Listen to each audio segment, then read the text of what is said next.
Selamat datang di channel para Real Man.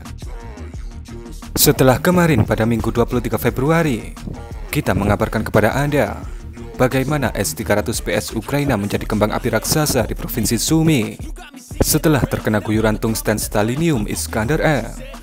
Maka pada Rabu 26 Februari kemarin, kembali sebuah Sesanut S-300PS Ukraina yang juga ditempatkan di hutan Provinsi Sumy menjadi butiran debu setelah disikat Iskander M. Kita simak dulu full videonya.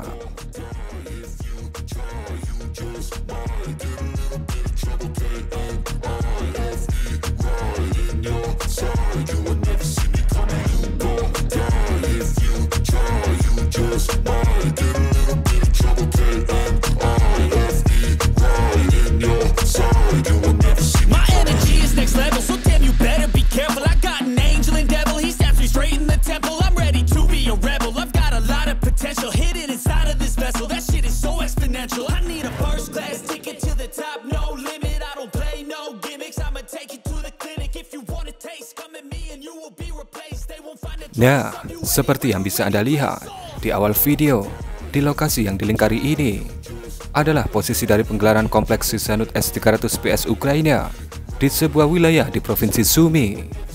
Kemudian ketika drone intai Rusia melakukan zoom in, terlihat ada dua objek utama dari S-300PS yang ada di lokasi itu, di mana ini adalah kendaraan peluncur rudal S-300PS, yaitu 5P85S. Kemudian ini adalah kendaraan radar utama dari Sesanut S-300PS yang bernama 36D6 Tin Shield. Dan kemudian ini adalah lokasi dari kendaraan transport atau kendaraan support untuk penggelaran S-300PS di lokasi itu. Dan tentu saja, karena ini adalah target strategis bernilai tinggi, Rusia sudah pasti mengutus mainan dengan presisi tinggi dan tak terkalahkan milik mereka, yaitu Iskander M. Kemudian di titik ini adalah posisi dari kedatangan rudal Iskander. Bisa Anda lihat sebuah titik hitam. Itu adalah rudal Iskander M. Dan kemudian boom! Guyuran yang sangat masif dari butiran tungsten Iskander M langsung membuat rudal-rudal S-300 Ukraina menjadi kembang api raksasa di lokasi itu. Dan kita harus bersyukur karena mendapatkan kameramen yang pro. Karena serangan strategis semacam ini biasanya kita mendapatkan kameramen magang. Di sini terlihat dengan jelas bagaimana kengerian Iskander dalam mengeliminasi targetnya. Kemudian di akhir video kita diperlihatkan bagaimana S-300PS Ukraina di lokasi itu langsung menjadi butiran debu. Nah, seperti yang biasa kami katakan di narasi-narasi sebelumnya, pasukan Ukraina seringkali atau pasti menggelar Sesanut strategis mereka di Provinsi Sumy. Ini dilakukan untuk melindungi pasukan darat mereka yang dikirim ke Provinsi Kursk, Rusia. Tentu saja, hal ini dilakukan untuk melindungi mereka dari ancaman pemboman dari jet-jet tempur ataupun jet bomber Rusia. Dan konsekuensinya cukup beresiko, yaitu berpotensi menjadikan Sesanut itu menjadi butiran debu, seperti pada video ini. Karena lokasi Provinsi Sumy yang berbatasan langsung dengan Provinsi Kursk, Rusia, di mana pasukan intai Rusia bisa men-scanning non-stop wilayah Sumy dari jarak dekat.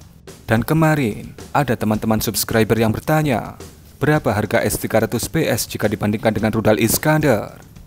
Perkiraan satu kompleks S-300PS Ukraina alias satu set formasi lengkap S-300 itu ada di angka 150 juta dolar. Itu sekitar 2,3 triliun rupiah. Sedangkan untuk satu unit rudal Iskander M diperkirakan berharga 4 juta dolar atau sekitar 63 miliar rupiah. Tentu saja tidak overkill dari segi harga. Apalagi negara sekelas Rusia, 63 miliar, tentu tidak ada apa-apanya dengan biaya perang harian Rusia. Di mana artikel terbaru yang kami baca memperkirakan biaya harian perang yang dikeluarkan oleh Rusia ada di angka 300 juta dolar sampai 1 miliar dolar per harinya. Itu sekitar 4,7 sampai 15,8 triliun rupiah. Nah, mungkin kurang lebih seperti itulah sebuah serangan strategis dan juga tentunya prestasi terbaru dari Iskander M Rusia. Bagaimana menurut pendapat Anda mengenai video ini? Berikan komentar Anda.